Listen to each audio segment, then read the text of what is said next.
Kebakaran menghanguskan sebuah lapak barang bekas yang berada di Jalan Haji Nain, Kota Bekasi, Jawa Barat, Jumat pagi. Api yang berasal dari bagian tengah lapak rongsokan langsung membesar hingga menghanguskan area lapak barang bekas seluas kurang lebih 800 meter. Besarnya api merambat hingga ke bangunan usaha mebel yang bersebelahan dengan lapak barang bekas. Kebakaran sempat membuat panik warga sekitar karena dekat pemukiman warga. Diduga kebakaran terjadi akibat korsleting listrik. Selain itu, sejumlah baktor dan sepeda motor turut hangus terbakar. Petugas pemadam kebakaran serta 7 unit mobil pemadam kebakaran bersama warga berusaha memadamkan api. Petugas sempat kesulitan karena lokasi kebakaran berada di pemukiman warga yang berada di gang sempit untuk keluar masuk mobil pemadam. Api padam 1,5 jam kemudian. Dugaan sementara arus pendek ya. Arus pendek. Ini arus pendek di lapak rongsok langsung nyamber atau gimana, Pak? Betul, di informasi yang kami dapat sementara arus pendek dari lapak rongsok langsung menyambar ke sekeliling. Itu salah satu kendala kita ataupun kesulitan kita.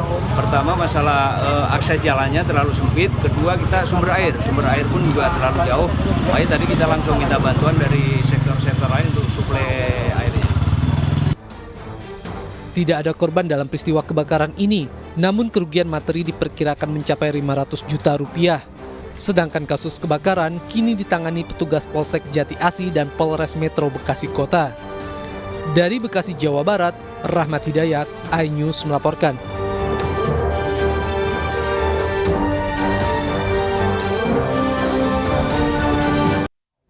Sebuah rumah berlantai 2 di kawasan Johar Baru, Jakarta, ludes terbakar. Kebakaran diduga akibat tabung gas yang meledak.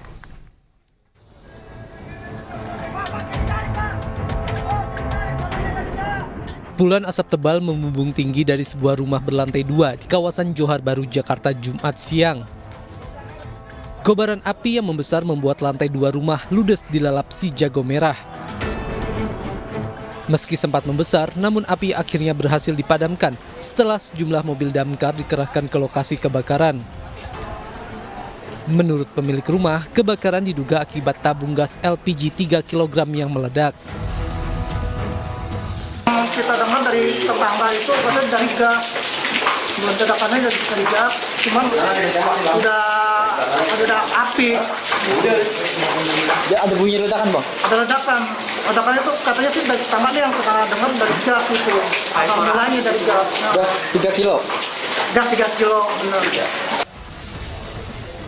Tidak ada korban jiwa maupun luka dalam musibah ini, namun kerugian ditaksir mencapai ratusan juta rupiah.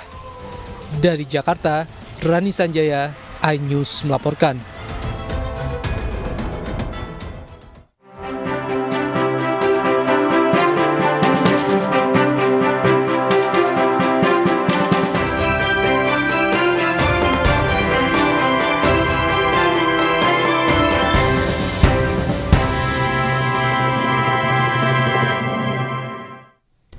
Debat kedua Capres-Cawapres Pemilu 2024 sukses digelar di Jakarta Convention Center kemarin malam. 3 cawapres adu gagasan dalam tema ekonomi, keuangan, investasi, pajak perdagangan, pengelolaan APBN dan APBD, infrastruktur, dan perkotaan.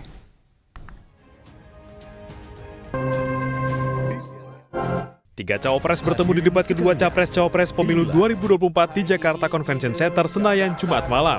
Dimulai pukul 19 waktu Indonesia Barat, Muhaimin Iskandar, Gibran Rakabuming Raka, dan Mahfud MD beradu gagasan untuk pertama kalinya sebagai cawapres. Tema debat kali ini adalah ekonomi, keuangan, investasi, pajak, perdagangan, pengelolaan APBN APBD, infrastruktur, dan perkotaan. Debat terbagi dalam 6 segmen yang terdiri dari penyampaian visi misi dan program kerja, menjawab pertanyaan 11 panelis, tanya jawab antar cawapres, dan pernyataan penutup. Format debat ini masih sama seperti debat pertama beberapa waktu lalu, dengan total waktu 150 menit. Namun tak seperti debat pertama, pada debat kedua ini, KPU menyiapkan podium untuk masing-masing cawapres. Para cawapres juga diizinkan membawa alat bantu berupa kertas dan ballpoint untuk mencatat. Selain itu, yang berbeda pada debat kali ini, cawapres nomor urut 2 Gibran Rakabuming Raka mendapat giliran pertama untuk menyampaikan visi dan misi. Sementara pada debat pertama lalu, capres nomor urut 1 Anies Baswedan yang mendapat giliran pertama. KPU menyebut giliran penyampaian visi dan misi ini menyesuaikan dengan urutan debat. Sehingga pada debat ketiga nanti, Capres nomor urut 3 Ganjar Pranowo yang akan mendapat giliran pertama menyampaikan visi dan misi. Debat ketiga Capres-Cawapres Pemilu 2024 akan kembali menghadirkan para Capres pada 7 Januari 2024 dengan tema pertahanan, keamanan, hubungan internasional, dan geopolitik. Tim iNews melaporkan. Cawapres nomor urut 3 Mahfud MD mencecar Cawapres nomor urut 2 Gibran Rakabuming Raka soal pajak. Mahfud bertanya terkait langkah menaikkan rasio pajak menjadi 23% di saat banyak orang yang tak mau mengambil insentif pajak. Di sisi lain pemirsa, Gibran terus menjelaskan adanya perbedaan antara menaikkan pajak dan juga rasio pajak. Sekarang mau bertanya dalam topik ini. Di dalam visi dan misi Anda disebut kalau rasio pajak dinaikkan menjadi 23%. Dalam simulasi kami, angka itu hampir tidak masuk akal. Karena pertumbuhan ekonomi bisa 10. Padahal selama ini pertumbuhan ekonomi 5-6 gitu. Itu kalau Anda bisa menaikkan rasio pajak sampai segitu bisa 10%. Lalu bagaimana Anda mau menaikkan pajak? Orang mau insentif pajak aja orang tidak ngambil. Terima kasih. Assalamualaikum warahmatullahi wabarakatuh. Waalaikumsalam warahmatullahi wabarakatuh. Silakan Cawapres nomor urut 2 untuk menjawab, waktu Anda 2 menit. Prof Mahfud, yang namanya menaikkan rasio pajak dan menaikkan pajak itu beda. Satu, gimana caranya menaikkan penerimaan pajak atau menaikkan rasio pajak? Saya tadi sudah bilang di segmen sebelumnya, kita akan membentuk badan penerimaan pajak dikomandoi langsung oleh Presiden, sehingga akan mempermudah koordinasi dengan kementerian-kementerian terkait. Itu. Jadi DJP dan Bea Cukai akan dilebur jadi satu, sehingga fokus dalam penerimaan negara saja, tidak akan mengurusi lagi masalah pengeluaran. Lalu sekali lagi digitalisasi penting. Saya melihat di Kementerian Keuangan juga sudah menyiapkan, tapi mungkin aplikasinya masih pada tahap testing and enrichment. Kita melihat sudah ada Cortex system yang akan disiapkan. Ini nanti akan mempermudah proses bisnis, mempermudah proses administrasi, memperbaiki pelayanan pajak. Misalnya sekarang nanti ketika sistemnya itu keluar, ketika kita akan melaporkan SPT tahunan, kita tidak perlu lagi mengisi dan menghitung, karena sistemnya sudah pre-populated, sehingga tinggal klik, tinggal konfirmasi, selesai. Mempermudah. Lalu untuk masalah pertumbuhan ekonomi, Pak, tadi saya bicara masalah hilirisasi, bicara masalah investasi. Sekali lagi, Pak, tadi saya baru bicara masalah nikel, kita belum bicara masalah tembaga, boksit, timah, tembaga, bioetanol, bioaftur, biodiesel. Kita kalau serius ya, Pak ya, kita benar-benar bisa menjadi raja energi dunia, Pak. Tapi kita harus serius dan harus fokus dan harus ada keberlanjutan dan penyempurnaan. Matur nuwun, Prof Mahfud. Harap tenang, kita lanjutkan. Kita beri kesempatan kepada Bapak Mahfud MD untuk menanggapi. Waktunya 1 menit, silakan ya, Bapak. Mas Gibran yang terhormat, apa sih perbedaan antara penerimaan pajak dan tax ratio? Anda bicara 23%, 23% dari apa ini? Kalau Anda bicara bahwa beda antara penerimaan pajak dan rasio atau tax rasio pajak. Kan kalau persen kaitannya dengan PDB, apa 23% dari APBN atau apa? Kalau 23% dari APBN itu salah. Karena sekarang aja sudah 82%, dengan tax rasio sekarang hanya 10,5, sumbangan terhadap APBN itu 20%. Saya ingin tanya, 23% itu dari apa? 23% dari PDB atau dari APBN atau apa untuk menaikkan pajak? Hati-hati loh, rakyat itu sensitif kalau pajak dinaikkan. Karena kita sudah berkali-kali nawarkan tax amnesty, juga tidak jelas hasilnya.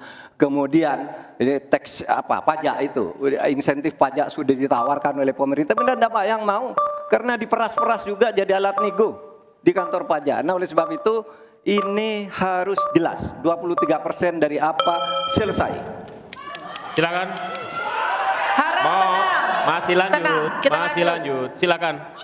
Pak, yang saya klarifikasi tadi adalah tax ratio dan menaikkan pajak, Pak. Itu beda. Kita ini tidak ingin berburu di dalam kebun binatang. kita ingin memperluas kebun binatangnya. Kita tanami, binatangnya kita gemukkan. Artinya apa? Membuka dunia usaha baru. Sekarang NPWP, yang punya NPWP ini baru 30%. Artinya apa? Kita harus melakukan intensifikasi dan ekstensifikasi. Saya tahu pasti pada negatif thinking. Tidak, kita tidak akan memberatkan UMKM yang di bawah omsetnya 500 juta, pajaknya 0. Pengen modal 200 juta, kur,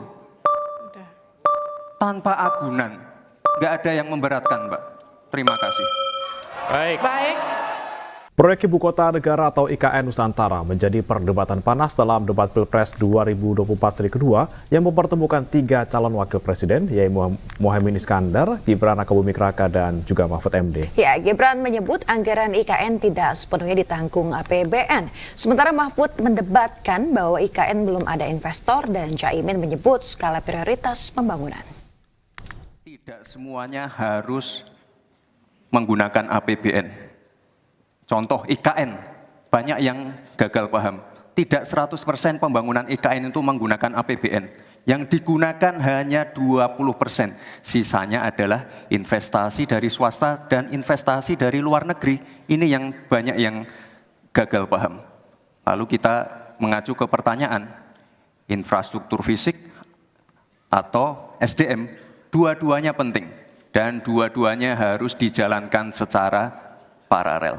Karena sekali lagi, untuk menuju Indonesia emas dibutuhkan generasi emas. Kita butuh future talents yang menguasai future skills. Untuk itu, di tingkat SMK misalnya, kita perlu alat-alat yang ada di SMK itu bisa memenuhi kebutuhan zaman, kebutuhan industri. Sehingga ketika anak SMK lulus, mereka benar-benar bisa siap kerja, siap menerima tantangan kerja. Lalu untuk fisik tidak selalu harus dari APBN, sekali lagi bisa kolaborasi misalnya dengan swasta, dengan CSR. Jadi tidak semuanya harus dibebani oleh APBN. Lalu apa PR kita ke depan? PR kita ke depan harus bisa menambah penerimaan negara. Untuk itu, kami dari Paslon 2 akan membentuk lembaga badan penerimaan negara yang dikomandoi langsung oleh Presiden. Sehingga nanti ketika berkoordinasi dengan kementerian-kementerian, ini bisa lebih luas. Dan sekali lagi kita ingin menaikkan rasio pajak, sehingga penerimaan negara nanti bisa kita gunakan untuk pendidikan, untuk kesehatan, dan lain-lain. Terima kasih. Saya sangat tertarik tentang IKN dan itu bagus. Harus kita laksanakan sebagai warisan dari Pak Jokowi. Tapi tadi saya tergelitik, anggaran untuk IKN itu hanya 20% dari APBN dan sisanya dari investor.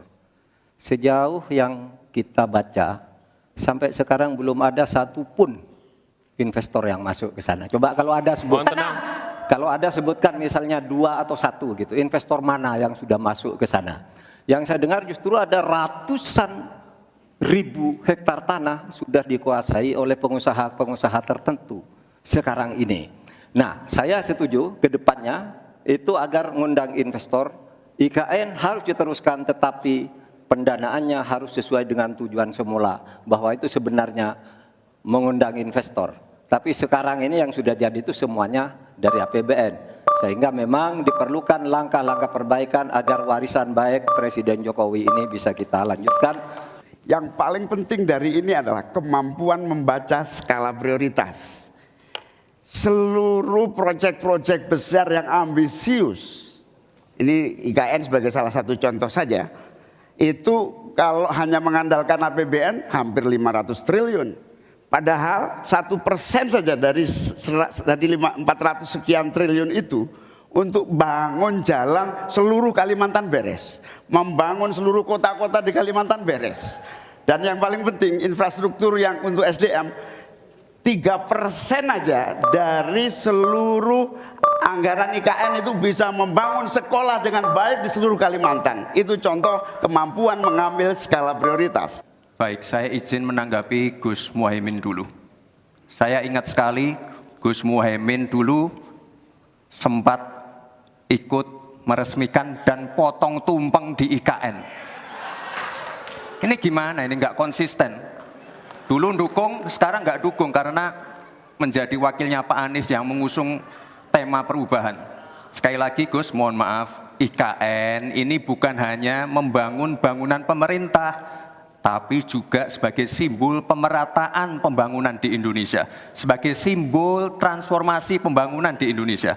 Dan untuk menanggapi Prof. Mahfud, Prof, mungkin nanti setelah pulang dari debat bisa di Google, sudah banyak yang masuk.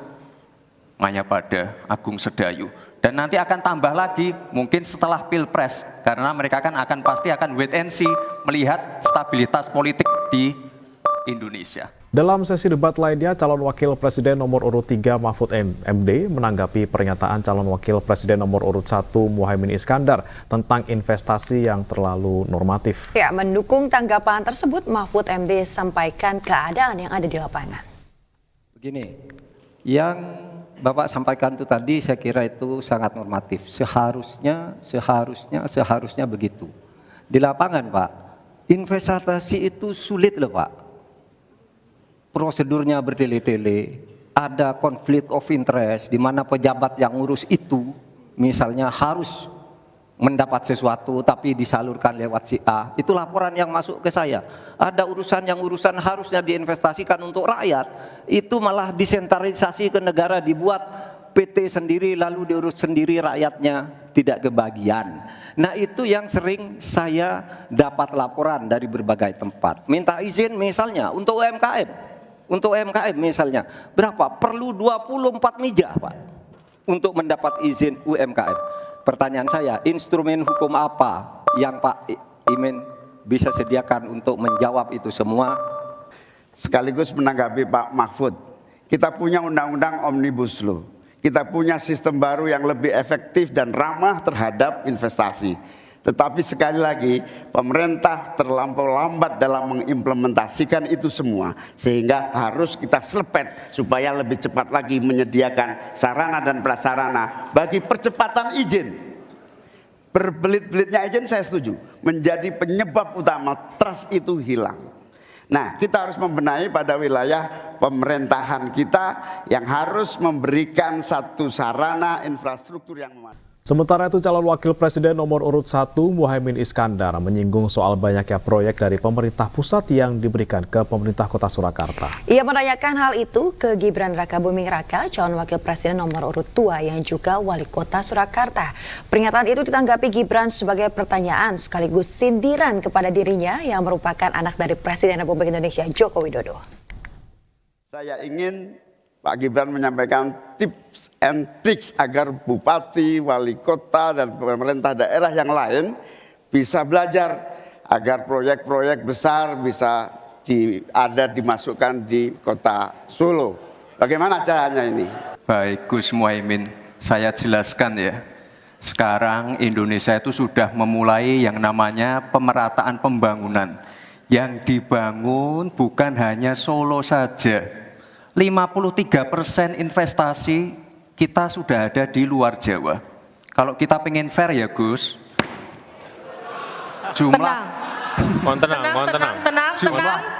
jumlah proyek, jumlah anggaran yang digelontorkan ke Solo sebelum saya jadi wali kota itu lebih besar. Saya tahulah ini arah pertanyaannya kemana, tapi yang jelas ini Gus. Apa yang sudah dibangun, yang kita lihat bukan bangunan fisiknya saja, tapi kita lihat impact-nya ke warga. Bangun masjid menggunakan CSR dari Abu Dhabi, impact-nya apa? UMKM kita sekarang melesat, wisata kita melesat. Kemarin waktu Idul Fitri, kunjungan wisatawan ke Solo melebihi Jogja, itu impact-nya. Lalu kita lihat, kita punya kebun binatang Solo Safari, tidak pakai APBN. Masjid tidak pakai APBN. Tapi impact-nya apa? Impact-nya ke masyarakat. Jadi yang kita lihat ini Gus, tidak perlu tendensius seperti itu. Kita lihat impact-nya ke warga seperti apa? UMKM meningkat, kesejahteraan meningkat, lapangan pekerjaan terbuka, itu yang kita lihat Gus. Jadi tidak melihat, oh ini dianak emaskan, enggak.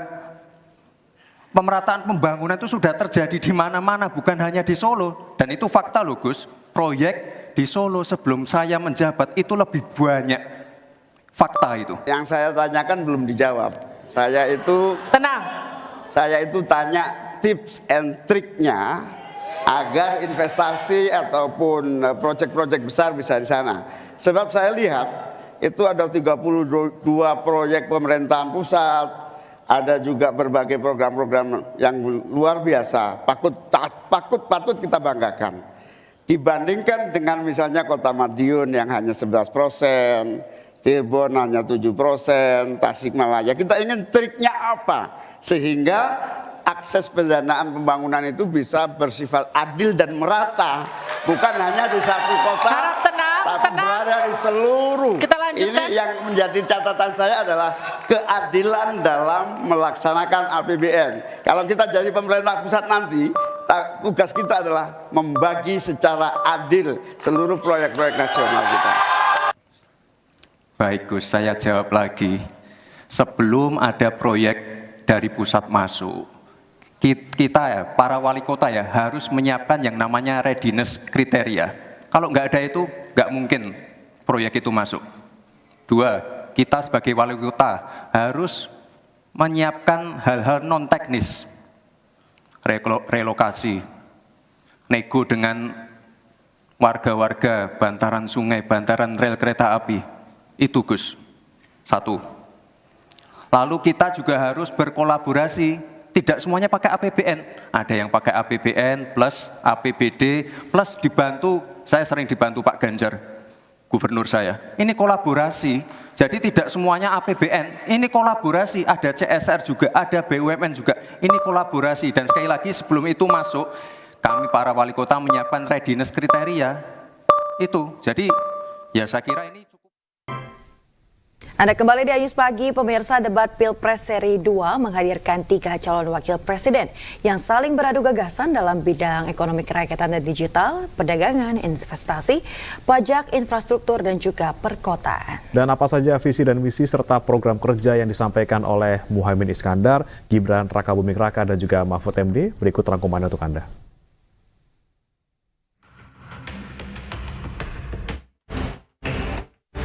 Debat Pilpres Seri 2 digelar di Jakarta Convention Center, Senayan, Jakarta Pusat, Jumat malam. 3 kandidat cawapres yakni Muhaimin Iskandar, Gibran Rakabuming Raka, dan Mahfud MD hadir didampingi para capres, yakni Anies Baswedan, Prabowo Subianto, dan Ganjar Pranowo. Dalam paparan visi, misi, dan program kerja, cawapres nomor urut 2 Gibran Rakabuming Raka menekankan narasi besar terkait kesinambungan, percepatan, dan penyempurnaan pembangunan, termasuk IKN yang dipandang sebagai titik ekonomi baru sekaligus membuka lapangan kerja. Kita lanjutkan juga pemerataan pembangunan yang tidak lagi Jawa sentris. Pembangunan IKN yang berkelanjutan ini akan membuka titik pertumbuhan ekonomi baru, akan membuka akses dan juga konektivitas, sekaligus membuka lapangan kerja. IKN ini bukan hanya saja membangun bangunan pemerintahan, tapi juga sebagai simbol pemerataan pembangunan di Indonesia. Cawapres nomor urut 3 Mahfud MD menguraikan soal target pertumbuhan ekonomi sebesar 7%. Untuk mewujudkannya harus ditempuh langkah tegas melawan korupsi dan inefisiensi di berbagai sektor, terutama konsumsi, investasi, dan ekspor impor. Hanya karena kebodohan kita ini tidak bisa menaikkan pertumbuhan ekonomi menjadi 7% karena kita ini kaya raya dengan sumber daya alam dan sumber daya manusia yang hebat. Masalahnya apa? Masalahnya banyak korupsi dan inefisiensi di sektor-sektor pertumbuhan ekonomi, yaitu di sektor konsumsi, belanja pemerintah, ekspor impor, dan investasi. Jadi dengan demikian karena banyak korupsi, dan itu memang betul terjadi. Coba lihat, berdasar hasil SIGI, Transparansi Internasional, korupsi terjadi di lembaga legislatif, eksekutif dan yudikatif secara besar-besaran. Korupsi juga terjadi di 3 metra alam kita ini. Kita menginjak bumi, ada korupsi di tanah dan pertambangan. Kita ke laut, ada korupsi di masalah kelautan. Kita melihat udara, pesawat terbang kita, ternyata di udara juga banyak korupsi. Sementara itu, Cawapres nomor urut 1, Muhaimin Iskandar berjanji melanjutkan bantuan sosial plus untuk mendongkrak daya beli masyarakat.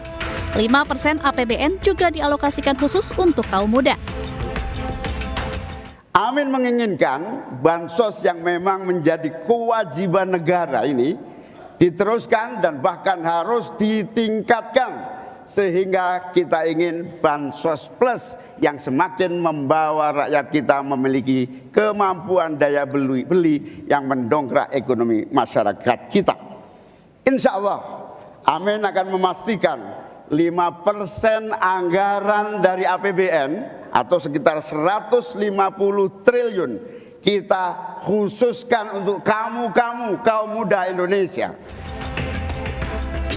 Debat seri 3 dijadwalkan digelar pada 7 Januari, kembali menghadirkan 3 calon presiden dengan tema pertahanan keamanan, hubungan internasional, dan geopolitik. Dari Jakarta, Tim Liputan iNews melaporkan. Pemirsa, panasnya debat Cawapres pada Jumat malam juga dirasakan warga di Kelurahan Jatinegara, Cakung, Jakarta Timur. Mereka beramai-ramai menyaksikan 3 Cawapres menyampaikan gagasan mereka.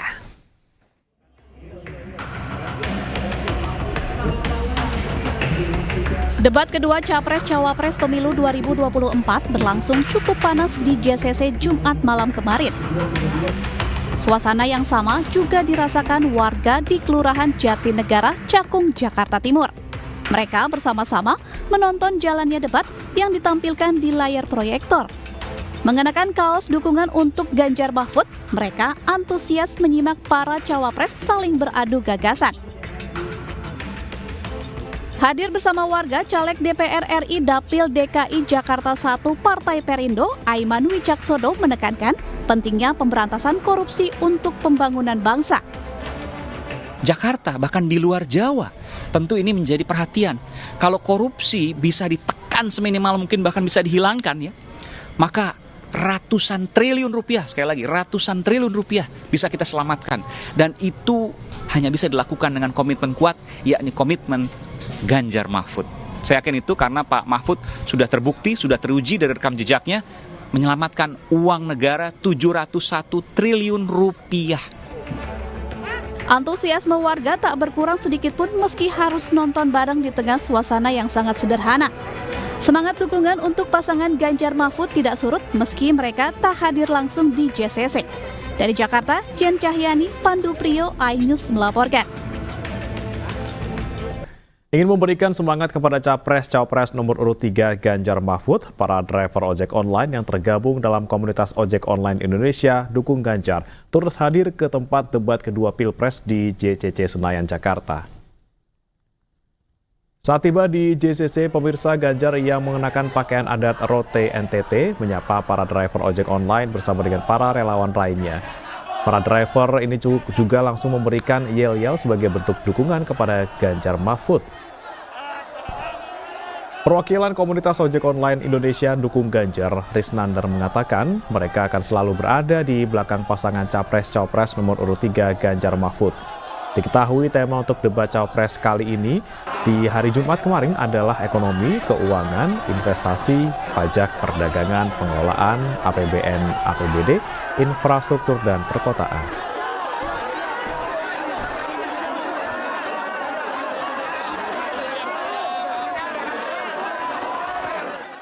Pemirsa, berbagai kegiatan menyasar kalangan milenial dan juga Gen Z diadakan para relawan Capres-Cawapres nomor urut 3 Ganjar Pranowo Mahfud MD di tanah air. Mereka menggelar diskusi peran dan juga urgensi keterlibatan pemuda di Pilpres 2024, kegiatan sosial dan juga mengajak generasi muda untuk melestarikan kebudayaan daerah.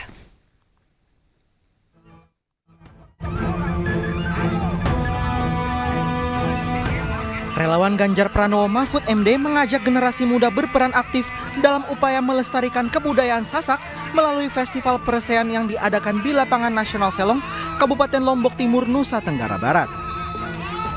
Presean adalah pertarungan turun-temurun di mana pada zaman dahulu, tradisi ini dilakukan sebagai ajang untuk memohon hujan kepada Tuhan. Relawan Ganjar Pranowo Mahfud MD bersama Ganjar Millennial Center NTB menggelar dialog terkait urgensi keterlibatan milenial dan generasi Z dalam Pilpres di Ketejar Praya, Kabupaten Lombok Tengah. Selain diskusi, mereka juga mengadakan deklarasi dukungan kepada Ganjar Pranowo Mahfud MD pada pemilihan presiden 2024 mendatang. Tim pemenangan muda Ganjar Mahfud bersama kaum milenial Gen F for Ganjar Mahfud menggelar forum diskusi pentingnya peran muda Satsat Wirausaha dan Tas-Tes dalam bekerja untuk Indonesia Unggul di Bogor, Jawa Barat. Dukungan bagi para pemuda dalam hal pelatihan, akses modal, serta infrastruktur bisnis akan semakin memperkuat peran mereka dalam mewujudkan Indonesia unggul di kancah global. Relawan Sri Kandi Ganjar menggelar acara beauty course dengan tema belajar meronce melati di Kampung Ceplak, Desa Kaliasin, Kecamatan Sukamulya di Kabupaten Tangerang, Banten. Dalam pelatihan ini masyarakat dan perempuan milenial belajar secara dasar bagaimana meronce melati dan bisa menjadi daya jual sekaligus memberikan dukungan kepada paslon Ganjar Mahfud. Kelompok nelayan tradisional di Kota Serang, Banten bersama relawan Gardu Ganjar kompak menyatakan dukungannya kepada paslon presiden dan wakil presiden nomor urut 3 Ganjar Pranowo dan Mahfud MD. Dalam kesempatan itu, relawan juga menyalurkan bantuan berupa alat tangkap ramah lingkungan yang sekaligus menjadi upaya dalam menjaga ekosistem laut. Aksi kepedulian kepada masyarakat dilakukan relawan santri dukung Ganjar dengan merenovasi dan membersihkan musola milik warga desa Murung Selong, Kelurahan Sungai Lulut, Banjarmasin, Kalimantan Selatan. Dalam kegiatan itu, mereka juga memberikan bantuan berbagai fasilitas untuk musola seperti lemari sebagai tempat meletakkan buku-buku maupun kitab suci Al-Quran. Untuk memenangkan partainya, PLT Ketua Umum Partai Persatuan Pembangunan Muhammad Mardiono terus berkampanye dan bersafari politik ke beberapa daerah. Dan di momen Hari Ibu 22 Desember 2023, Mardiono menegaskan keberpihakan P3 terhadap perempuan di Cirebon, Jawa Barat.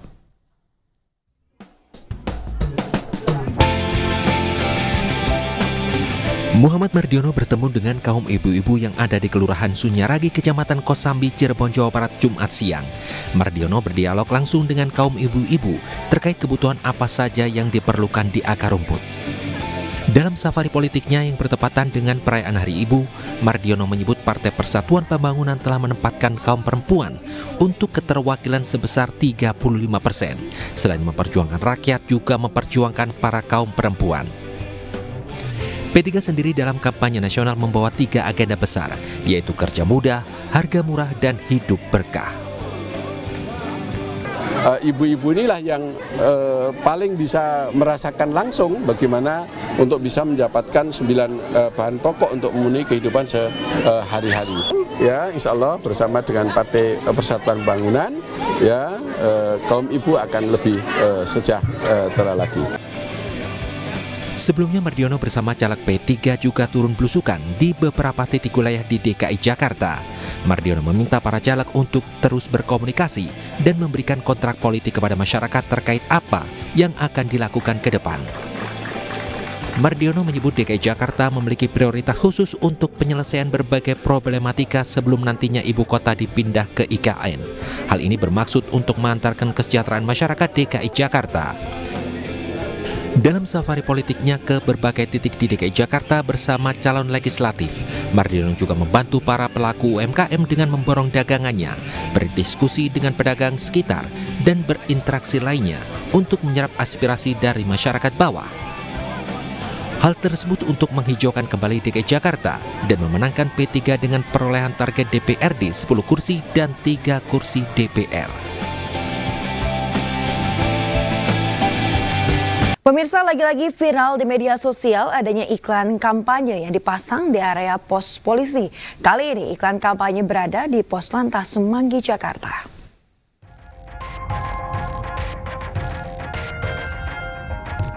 Inilah video viral kampanye salah satu paslon capres dan cawapres yang ditayangkan melalui Videotron yang berada di atas pos polisi. Dalam video berdurasi 12 detik, Videotron yang melekat dengan pos lantas Simpang Susun Semanggi tersebut berisi iklan kampanye salah satu pasangan calon presiden dan wakil presiden Prabowo Gibran. Semanggi nih, semanggi. Pihak pengelola Videotron menyatakan bahwa iklan tersebut merupakan iklan berbayar yang tidak terkait dengan pihak kepolisian. Kami pure pengusaha, tidak ada kaitan dengan Polri atau apapun, tapi kami pengelola advertising itu memang adanya di salah satu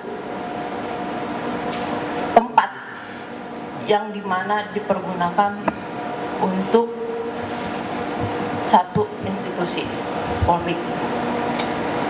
Dan terkait untuk konten itu sendiri, kami mengelola sendiri dari alur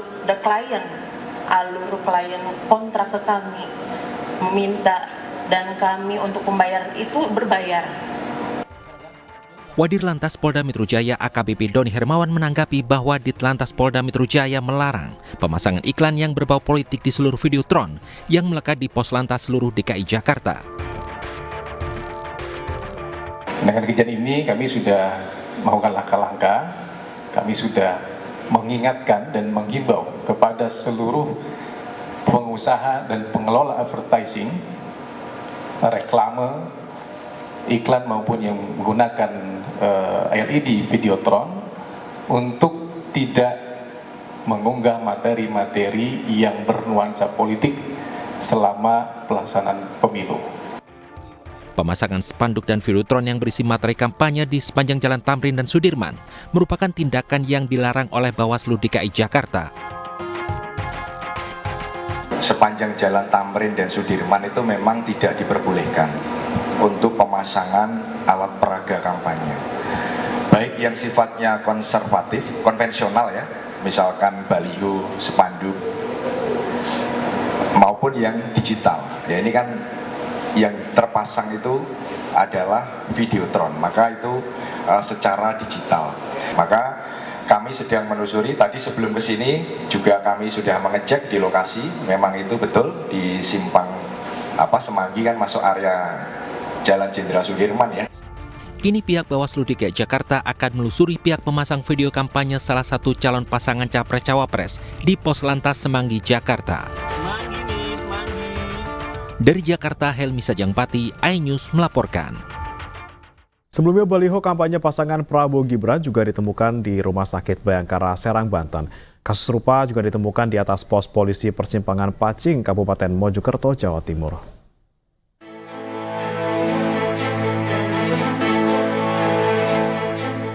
Kasus pemasangan baliho Capres-Cawapres Prabowo Gibran di pos polisi persimpangan Pacing, Kabupaten Mojokerto beberapa waktu yang lalu berbuntut panjang.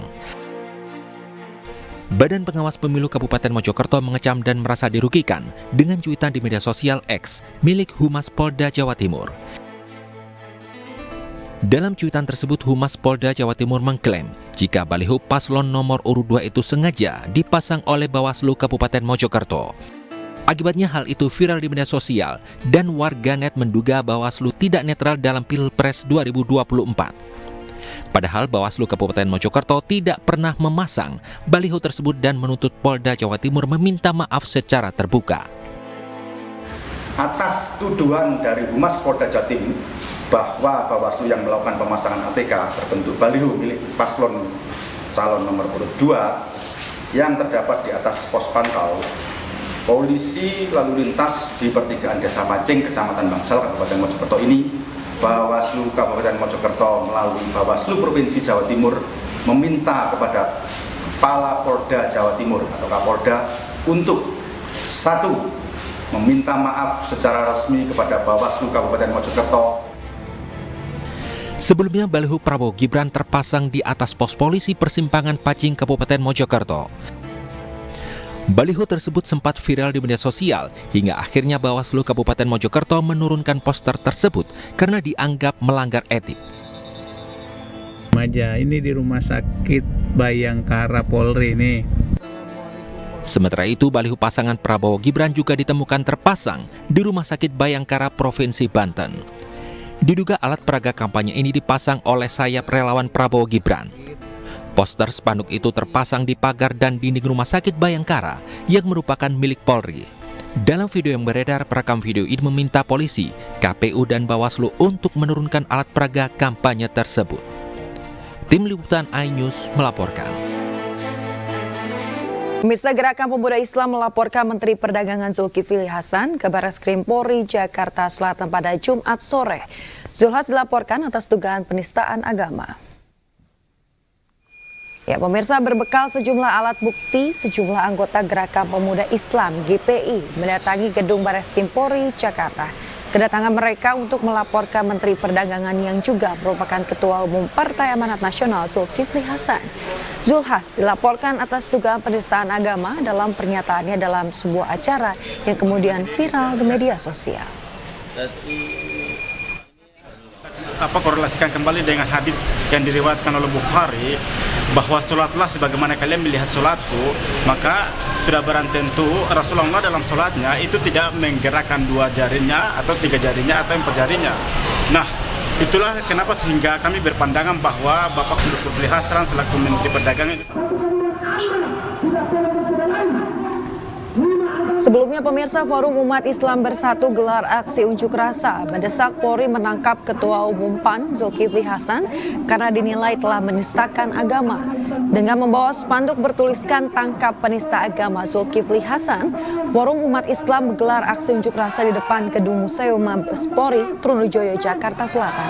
Dalam orasinya, FUIB meminta Kapolri segera menangkap Menteri Perdagangan Zulkifli Hasan karena dinilai telah menistakan agama.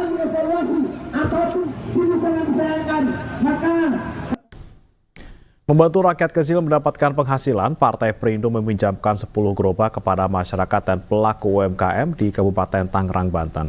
Langkah ini sebagai bukti Partai Perindo berkomitmen dalam mensejahterakan masyarakat.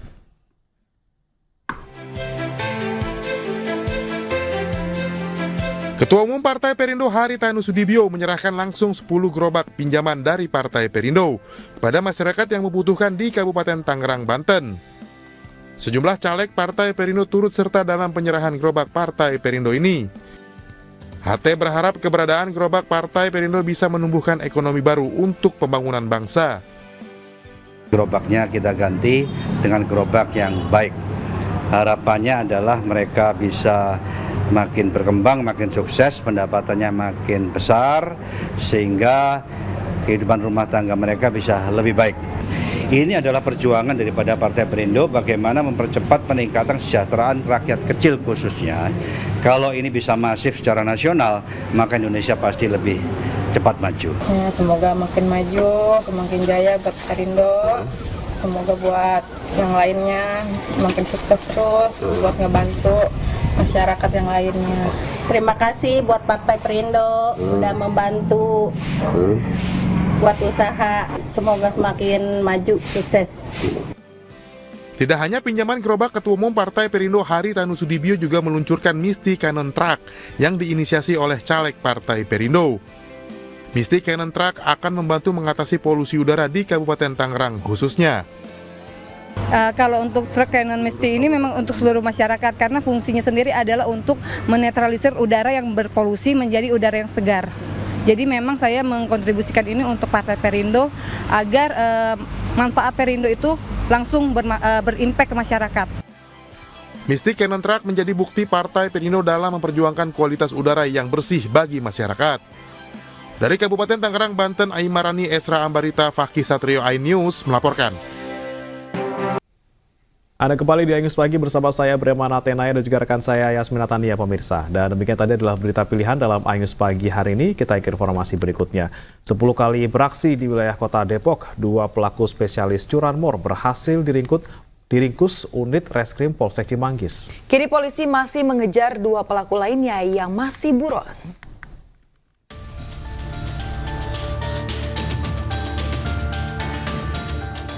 Dua pelaku curanmor berhasil diringkus unit Reskrim Polsek Cimanggis Depok, Jawa Barat berdasarkan hasil rekaman CCTV yang terpasang di sebuah kafe. Di mana di lokasi tersebut kedua pelaku melancarkan aksinya dengan mencuri 1 unit motor milik pekerja kafe. Untuk melancarkan aksinya, pelaku hanya butuh waktu kurang dari 5 menit. Motor hasil curian dijual ke media sosial dengan harga 2 juta hingga 2,5 juta rupiah.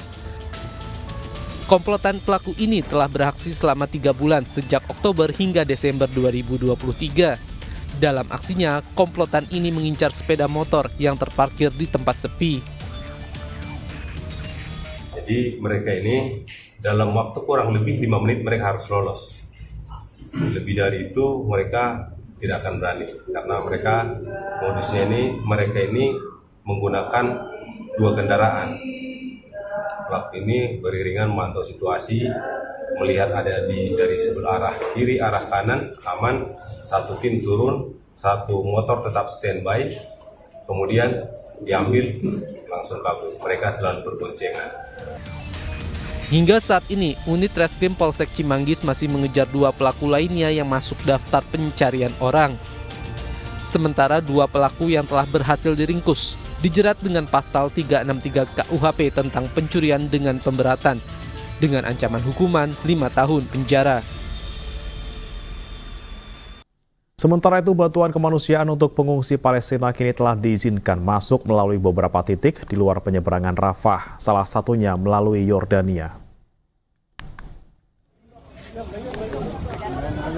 Relawan asal Indonesia, Eko Sulistyo, sudah sejak 14 Desember berada di perbatasan Yordania-Palestina untuk mengantar dan mendistribusikan bantuan kemanusiaan bagi puluhan ribu pengungsi Palestina. Tantangan bagi para relawan kini semakin berat lantaran kawasan Timur Tengah sedang memasuki musim dingin. Bantuan untuk pengungsi Palestina di kamp-kamp pengungsi yang lama kini juga harus berbagi dengan ribuan pengungsi dari Gaza yang menjadi korban serangan brutal tentara Israel. Selain paket makanan dan obat-obatan, relawan Indonesia juga membagikan selimut dan juga keperluan sanitasi.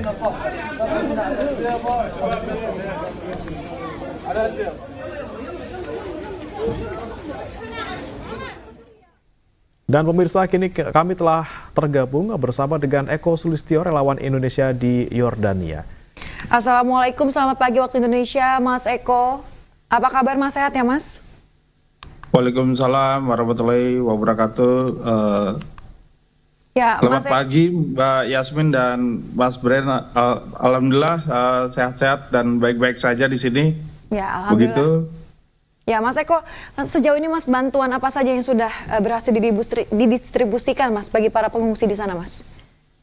Ya, ini sebenarnya kedatangan atau pendistribusian tahap kedua. Yang pertama yang di bulan Oktober sampai November kemarin, terus kami datang lagi di bulan Desember, kemungkinan sampai Januari. Yang kami titik fokuskan bantuan yaitu perlengkapan musim dingin, karena sekali lagi suhu saat ini sudah turun terus. Jadi kemarin-kemarin masih 10, terus 55 sampai 5 derajat, kemungkinan akan terus turun di akhir Desember dan awal Januari.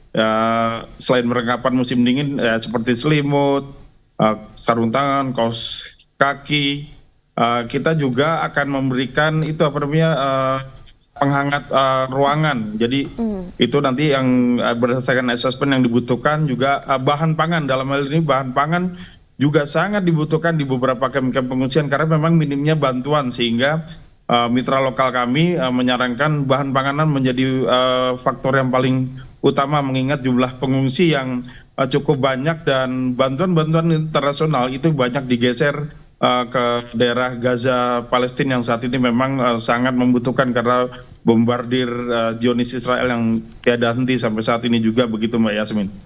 Oke.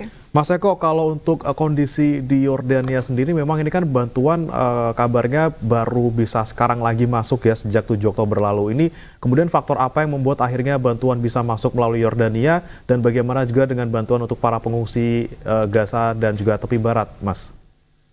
Ya, faktor bantuan sepertinya sebenarnya hampir sama seperti di Rafah. Itu kan ada kebijakan-kebijakan keamanan yang dilakukan oleh Mesir, berarti kan ada kebijakan keamanan juga yang dilakukan oleh Jordania dalam hal ini, karena kan memang Jordania berbatasan langsung dengan Palestina. Nah, kalau Mesir berbatasan langsung dengan Gaza. Nah, pintu perbatasan di Jordania yaitu di tepi barat, memang laporan yang kami terima, alhamdulillah sudah 2 hari atau 3 hari ini kemarin masuk bantuan ke tepi barat untuk kamp-kamp pengungsian yang ada di Jenin, karena seperti kita ketahui konflik itu bukan hanya di Gaza, tapi konflik itu juga di tepi barat. Nah, kami kemarin juga sempat menitipkan barang bantuan karena memang kita tidak boleh masuk atau tidak bisa masuk ke daerah tepi barat untuk bantuan kemanusiaan. Jadi kita titipkan ke lembaga kemanusiaan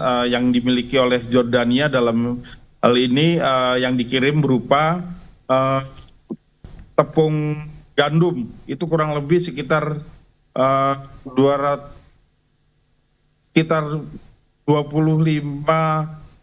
ton kalau nggak salah ya, tepung gandum. Saya juga ada sedikit catatan. Terus kacang-kacangan itu totalnya sekitar 45.000 ton akan terus dikirim untuk saudara-saudara kita Palestina yang berada di kamp-kamp pengungsian yang di tepi barat. Nah, kami kebetulan fokusnya di tim kami nih di pengungsi Palestina yang berada di Jordania. Tapi memang pintu perbatasan itu hampir sama seperti yang di Rafah atau di Gaza, sifatnya buka tutup ya. Jadi ya nggak pernah bisa diprediksi kapan akan buka dan kapan akan tutup gitu. Oke. Lantas Mas Eko, jika memang sifat ini buka tutup, apakah terjadi penumpukan bantuan begitu di pintu-pintu tersebut?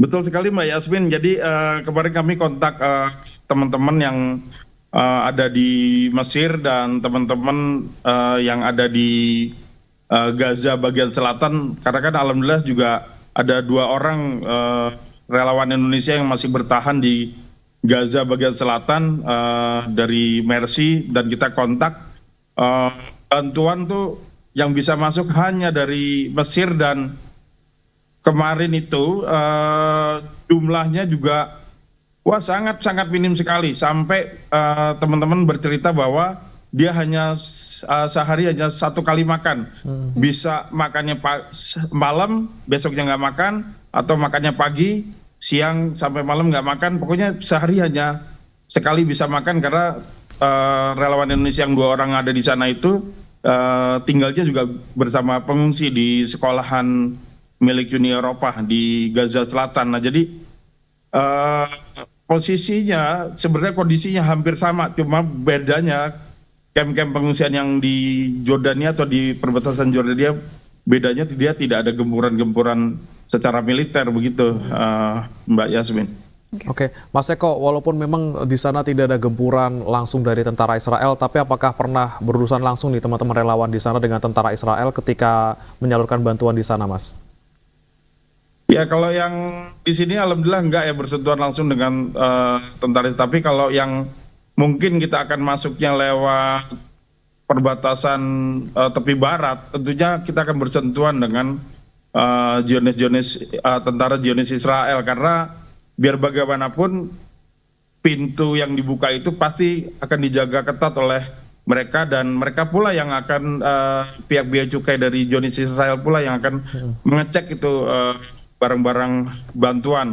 Sampai saat ini yang kalau yang dari tepi barat ya, yang dekat Jordania ini emang barang bantuan hanya dari Jordania aja yang bisa masuk melalui pintu perbatasan tepi barat, karena memang Jordania adalah negara yang memang berbatasan langsung dengan Palestina di tepi barat, dan Jordania sendiri yang memiliki akses untuk ke sana. Makanya kami kerjasamanya dengan pemerintah atau kerajaan Jordania.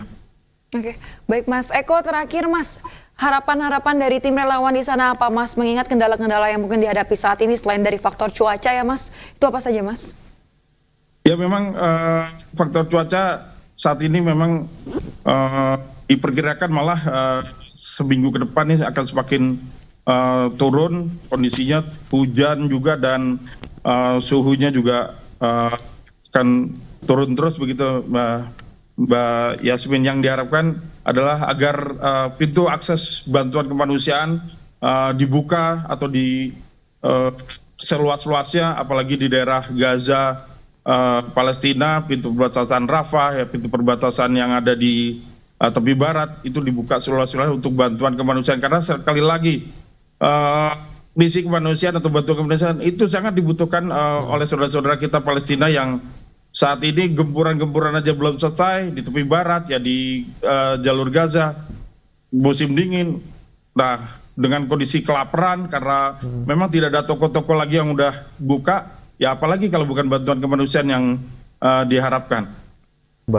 Baik, terima kasih Mas Eko Sulistyo, relawan Indonesia untuk Palestina sudah bergabung bersama kami. Tetap sehat Mas di Yordania dan semoga jalur bantuan di sana juga terus dibuka agar bantuan untuk warga Palestina selalu bisa masuk dengan lancar ya. Baik, selamat pagi Mas Eko dari Jakarta, kita akan bertemu di lain kesempatan. Memperingati Hari Ibu, pemerintah kota Bandar Lampung menggelar upacara bendera pada Jumat pagi. Upacara yang seluruh petugasnya kaum perempuan ini berjalan hikmat.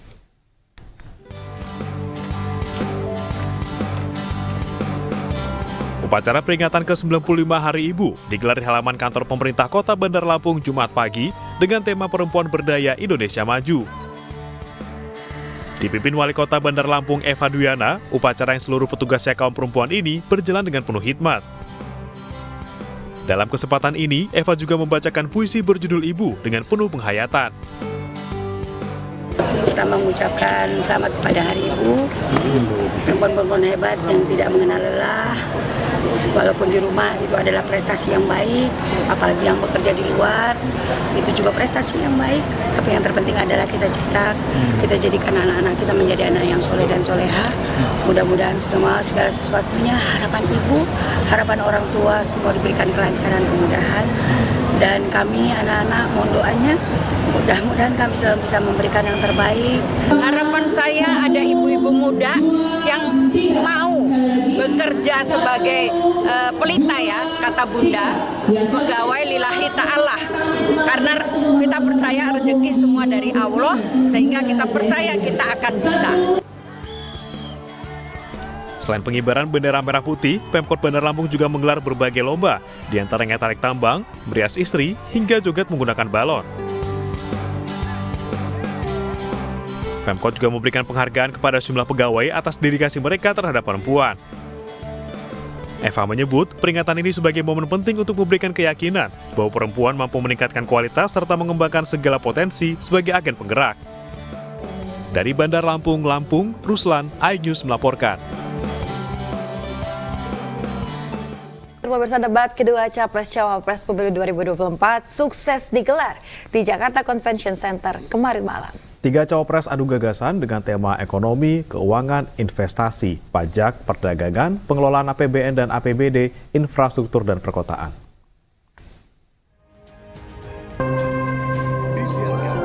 Tiga cawapres bertemu di debat kedua Capres-Cawapres Pemilu 2024 di Jakarta Convention Center Senayan Jumat malam. Dimulai pukul 19 waktu Indonesia Barat, Muhaimin Iskandar, Gibran Rakabuming Raka, dan Mahfud MD beradu gagasan untuk pertama kalinya sebagai cawapres. Tema debat kali ini adalah ekonomi, keuangan, investasi, pajak, perdagangan, pengelolaan APBN APBD, infrastruktur, dan perkotaan. Debat terbagi dalam 6 segmen yang terdiri dari penyampaian visi misi dan program kerja, menjawab pertanyaan 11 panelis, tanya jawab antar cawapres, dan pernyataan penutup. Format debat ini masih sama seperti debat pertama beberapa waktu lalu, dengan total waktu 150 menit. Namun tak seperti debat pertama, pada debat kedua ini, KPU menyiapkan podium untuk masing-masing cawapres. Para cawapres juga diizinkan membawa alat bantu berupa kertas dan ballpoint untuk mencatat. Selain itu, yang berbeda pada debat kali ini, cawapres nomor urut 2 Gibran Rakabuming Raka mendapat giliran pertama untuk menyampaikan visi dan misi. Sementara pada debat pertama lalu, capres nomor urut 1 Anies Baswedan yang mendapat giliran pertama. KPU menyebut giliran penyampaian visi dan misi ini menyesuaikan dengan urutan debat. Sehingga pada debat ketiga nanti, Capres nomor urut 3 Ganjar Pranowo yang akan mendapat giliran pertama menyampaikan visi dan misi. Debat ketiga Capres-Cawapres Pemilu 2024 akan kembali menghadirkan para Capres pada 7 Januari 2024 dengan tema pertahanan, keamanan, hubungan internasional, dan geopolitik. Tim iNews melaporkan. Pemirsa, pasangan Capres-Cawapres nomor urut 3 Ganjar Pranowo Mahfud MD ini mengenakan baju adat di debat Cawapres 2024. Ganjar mengenakan baju adat Nusa Tenggara Timur, sementara Mahfud mengenakan baju adat Madura.